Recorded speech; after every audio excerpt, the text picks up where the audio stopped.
made their homes there. The Igbo people have built hotels and factories all over the north. They build hotels back to the southeast.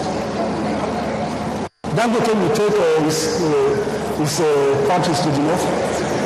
We just say things, we don't even ask ourselves questions. We don't even think through all these things.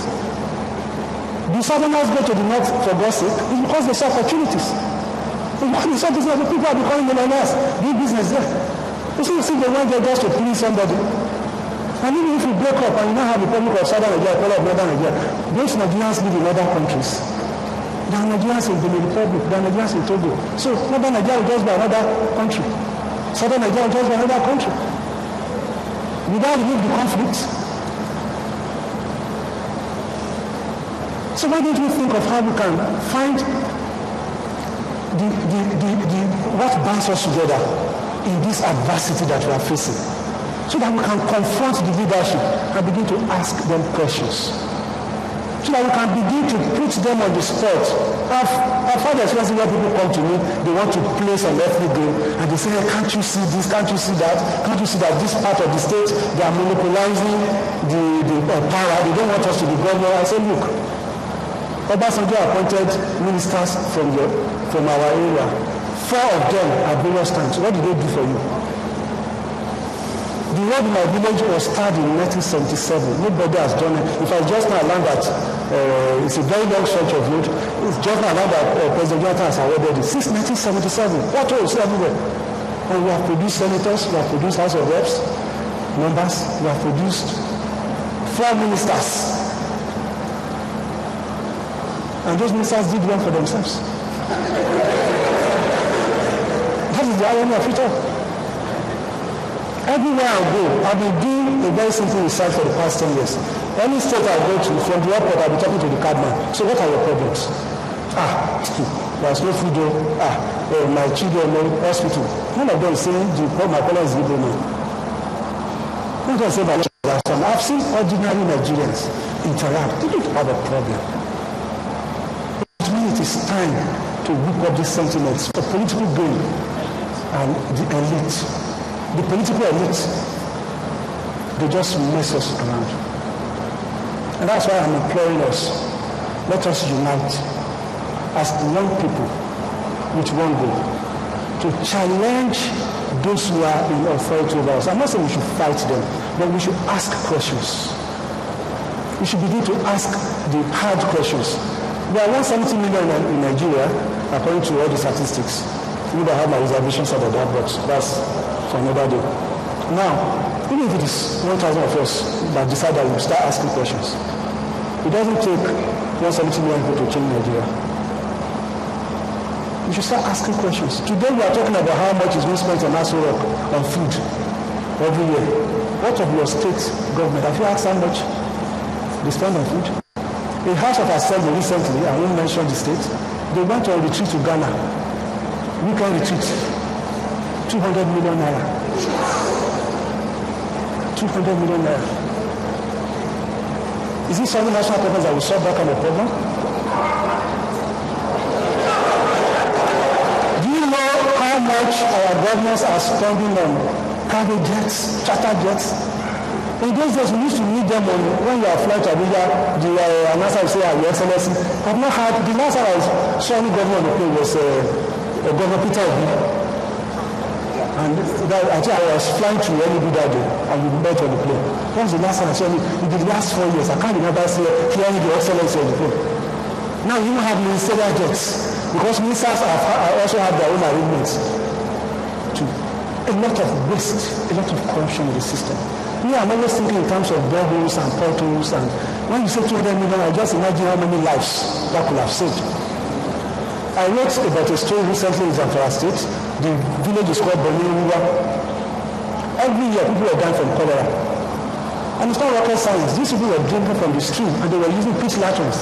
And then, when we fall, the water will flow, pack everything. And I say, wait, there are places in this country, the same river, that's where they are going to drink water, that's why they are going to wash. But there's a way they deceive themselves. If they wash here, they now come there and take the water. Forgetting that somebody has spent the water. Now, people were dying in these villages stage every year from cholera. Then somebody came, 200,000 naira, sunk a borehole. That was the end of cholera death in that village forever and ever. 200,000 naira.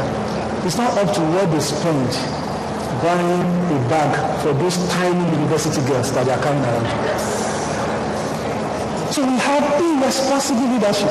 And what I'm saying we should ask questions is that it's a process.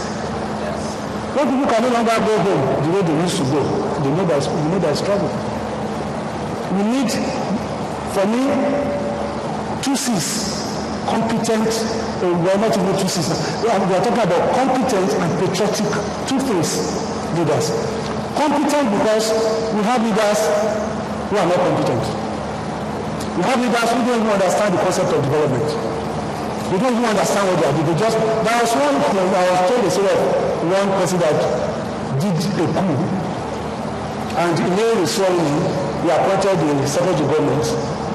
He was about to read his inaugural speech. He now told the secretary of government that, please, what should we tell Nigerians that we want to do? We did the coup, we didn't even have a plan. So what should we tell Nigerians?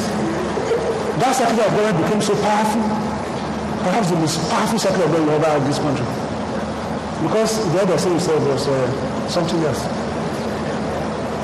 So when you're ever going for a public position, you don't know what you want to do. You don't know where you are going, you don't know. And it's not as if we don't have competent people in this country. So competence is one point, because you can have people who are competent, who are not patriotic. You see a lot of competent people going to government, oh my God, by the time they come out, you will recognize them again. It's the patriotism that will drive you. That no, things cannot be like that. But we also have some leaders that are patriotic, but not in there. So that's how we need the two. You must be competent. You understand what you are talking about, and you must be patriotic. And this is what I think should drive us. I'm very happy with the advent of the social media, because we are able to reach out to these people. There was a school where there were no chairs, nothing. Pupils were sitting or standing or stooping. They're sitting on the floor or stooping or standing to receive lectures. And then we say, we are all create failures. Hi. How can you stand to receive lecture and anything you enter your head? People don't have access to water. People walk up early, school walk up very early to go to the stream to fetch water. Buckets on their head, go 3 times. When you now go to school and they'll be teaching you chemistry. What will you do? You have schools where people are learning chemistry without chemicals. So we have to start from the local government. We focus too much on Abuja. We should still hold Abuja responsible. But most of what we complain of in Nigeria is always Abuja we are talking about. We talk for local government. I went to bury my grandfather in November. I came back from the village, I was in tears. One of the councillors told me they got more than 25 million or so allocation in 1 month, and that only 5 million entered the account of the council. That all the godfathers, everybody took their own. This one took. So we said by the time the 5 million came, it was not enough to do anything. They took their own. So the money was not enough. And so we have primary schools, secondary schools down, autos, drainage, everything down. And then we just be talking about Abuja. There's a place for us to go in Abuja. There's also a place to hold our council chairman and chairwomen and our governors responsible and stop looking for excuses. We hide under too many excuses. To round up, I will just repeat what I've said. We have to hold our leaders responsible. We should stop taking sides where they are fighting. We should stop supporting old PDP or new PDP. It's the same set of people. We must ask questions. I will continue to repeat that. Ask questions. Ask questions.